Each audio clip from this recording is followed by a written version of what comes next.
Data cleanup and document conversion for contract lifecycle management. Hello, thank you for joining us. This is What Counts, a podcast created by Trailblazer Consulting. Here we highlight proven solutions developed through our experience working with companies across various industries, and we talk about how you can apply these solutions to your company. We share our experience solving information management challenges like creating and implementing a records retention schedule, creating an asset data hierarchy, or helping with email management, or helping with contract lifecycle management. This is Lee, and in this episode, Maura and I will talk about data cleanup and document conversion as it applies to contract lifecycle management systems. Maura, this is a huge subject. So how do we kind of fit this into 10, 15-minute podcast here when it comes to data cleanup? That's just a disaster in itself. And then document conversion. Well, let's just set some expectations here. In our 10 to 15-minute podcast, we are not going to solve the problems of data cleanup and document conversion for contract management. Amen. What we're going to do is introduce the concepts, the items that are frequently overlooked when you're planning for a contract management solution, and suggest some approaches. That's what we're going to do today. We might do more on a different day, but today we're just going to talk about this at a high level. All right, so we're talking about contract management. We've been talking about contract management for a few episodes now. It's building up. I'm getting very excited. So the world of contract management, people often think about the document. You have a contract in front of you. It looks like a document, and you've signed it, and the other party has signed it. Whether you've signed it in ink or electronically doesn't matter. It's a document. You could hold it. You could print it out and you could hold it. It feels like just a done thing.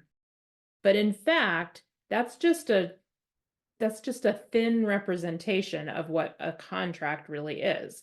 The contract is really about the meeting of the minds between the parties to say, here's what we're going to do, and here's how we're going to do it. That meeting of the minds, here's what we're going to do and here's how we're going to do it, that's data. Right now, it's just knowledge in your head, and it's represented on a piece of paper or on an image of a piece of paper in a system. But when we're talking about contract data, we want to get at that substance. So who are the two parties involved? It's Maura and Lee.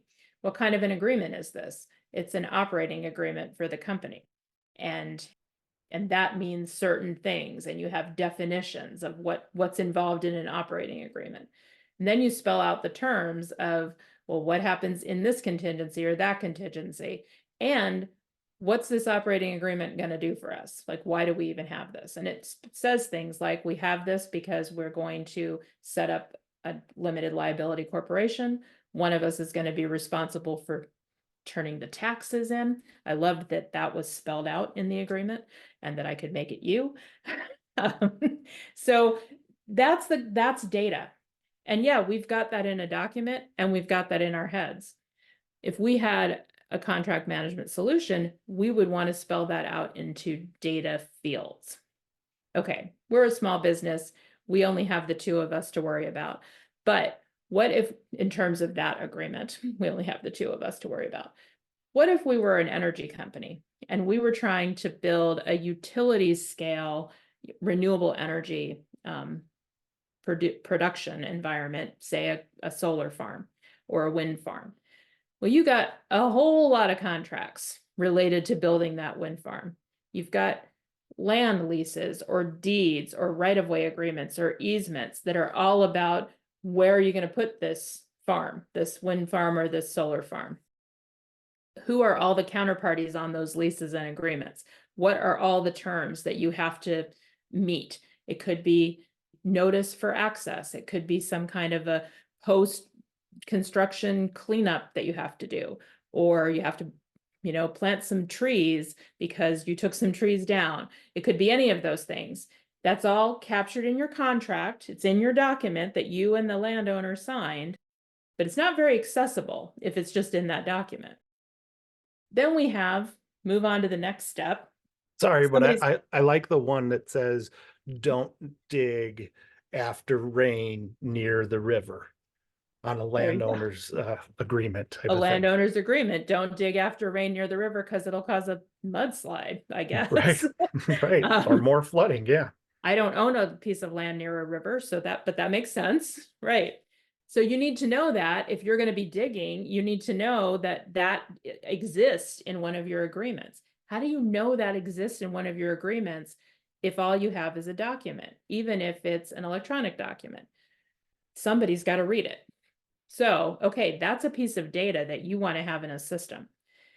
When we're talking about contract management solutions, contract management systems, it's possible that you have one and you're moving to a bigger one. It is more likely, if you're at the beginning of your journey, or if you're kind of a small business growing to be a medium business, you've got a lot of spreadsheets. You got a lot of spreadsheets out there that have some data about all your contracts. So what we've seen in many of the organizations that we've worked with is somebody will have a spreadsheet that will be about all the lease agreements, and it'll have the landowners, the date they signed the agreement. It may or may not have quirky things like the digging by the river after the rain. They might note that if it's a problem for them, or if it has been a problem for them and they don't want to miss it again. And it will have contact information and some other things about it. And it'll be in a spreadsheet, and there'll be, 150 rows about all the landowners that are connected to a certain project that one person has. They might put it on a share drive or a SharePoint site and other people can see it, but one person's in charge of it. Somebody else will have a spreadsheet that's all about who's working on the project to build this farm. They'll have the EPC contractor, or they'll have the architect, or they'll have the the people who are providing field maintenance at the site. And that pieces of data about that contract, though all those contracts will be in a different spreadsheet. And there will be no connection between those two spreadsheets. Then you'll have some documents that are in a secret folder somewhere, and they're all about the financing and who are the partners involved in this project. And only the deal guy will know where that is, and maybe the treasurer of the company, because it's sensitive information and you can't let that out. So you've got financing documents over here, and you've got construction documents are at the contractor's location because you've outsourced that, but you have that spreadsheet that says who all is working on what. And you have your land lease agreements that are mapped over here in a spreadsheet with reminders for the one person who set it up, reminders of when they have to pay annual rent or something. So you're trying to manage this business, and now you've got all these spreadsheets, and now you have a contract management solution. So when we're talking about data, it's about how do you get the data out of all those spreadsheets and into that contract management solution so that you can do searches and you can do reporting and you can have automated notifications or emails that say, hey, it's time to, it's the rainy season, make sure we don't dig by that river, or it's time to do the annual report to these customers. You keep starting to say I something. keep not, yeah, talking like over you. vegetation, we need to remove the branches around all of the wires and blah, blah, whatever the case may be. Yeah.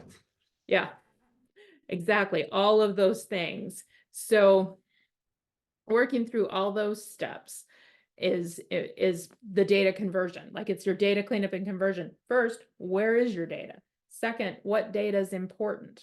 If you have a system, are you happy with the data that you're tracking in that system? If you have a bunch of spreadsheets that people are keeping separately, which of those pieces do you want to move into the system? So there's an assessment process, like an analysis process of what have we got? But let's talk about those financing documents that are in the secret folder. You don't really have any data about them. You just have the documents themselves. So you need to know things about the financing too, because those contracts have have terms as well. First of all, who are the counterparties? Who are your financiers, or who are your investors?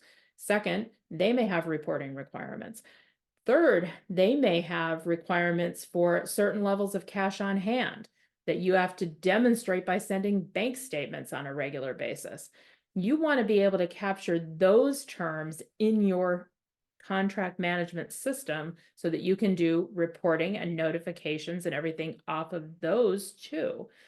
It's not enough to have it in the document, because if you're a big company growing quickly and doing a lot of projects in the renewable space, you probably have a lot of financing agreements, and you don't want to lose track of, oh, I was supposed to have a certain level of cash on hand, or, oh, I missed a report and now the level of cash on hand has gone up because they think now I'm a problem. So all of that data analysis is a first step before you start actually converting data into the system. And converting data in this case is uploading.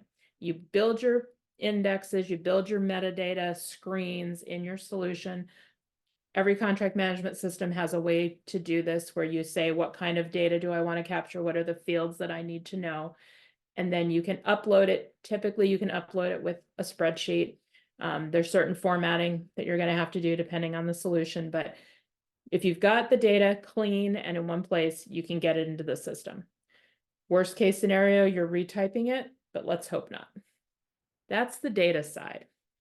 Believe it or not, the data side is easier than the document side. Okay, so why? Why is that true? Because you got that secret folder of financing documents, somebody knows where those are.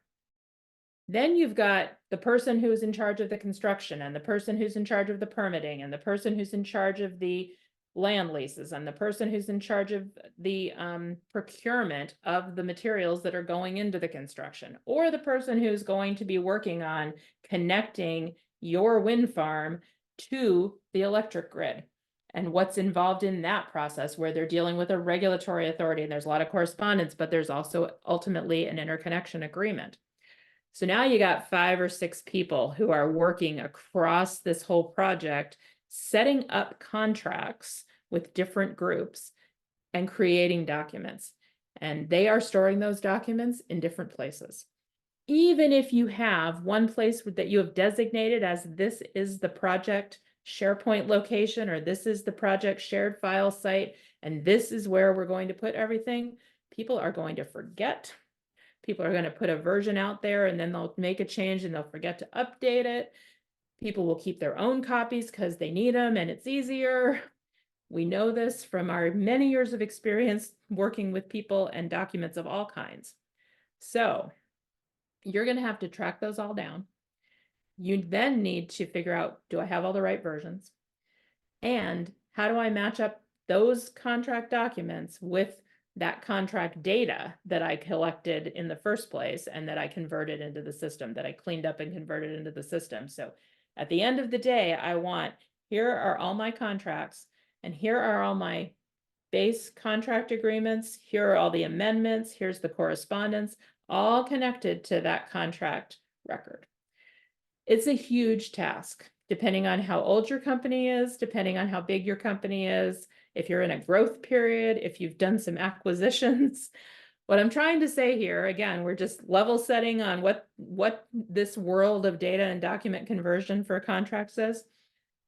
Don't skip this step. Don't think it's enough to stand up a new piece of software and say, okay, I'm ready to manage my contracts. Because if you haven't thought about all of this old stuff, this is going to be a huge piece of work to get this data and these documents into your new system, so that you can start taking advantage of the ability to do the searches and do the notifications and do the reporting and have everything in one place. That was a lot. I'm sitting here nodding my head to everything that you had to say. I'm sitting there rolling my eyes at, oh my gosh, if you had to do that, if you're trying to match documents to data to be found in any place, versions, as soon as you hit versions, that's where you lost me. Not in terms of I was lost in the process, but in terms of, oh my gosh, could you imagine trying to find the accurate version, the latest version of a particular item? That could be a disaster in itself. So yeah, don't shortchange this stage. Yeah, that's the key takeaway from today's lesson, is don't skimp on the data and document conversion step. We might have to spend some more time on data and document conversion on later episodes, but it's enough for today. because we can, because we're past our 10 to 15 minutes, just to say, don't underestimate this. If you have any questions, please send us an email at info@trailblazer.us.com or look us up on the web at www.trailblazer.us.com. Thank you for listening, and please tune in to our next episode. Also, if you like this episode, please be a champion and share it with people in your social media network. As always, we appreciate you, the listeners. Special thanks goes to Jason Blake, who created our music.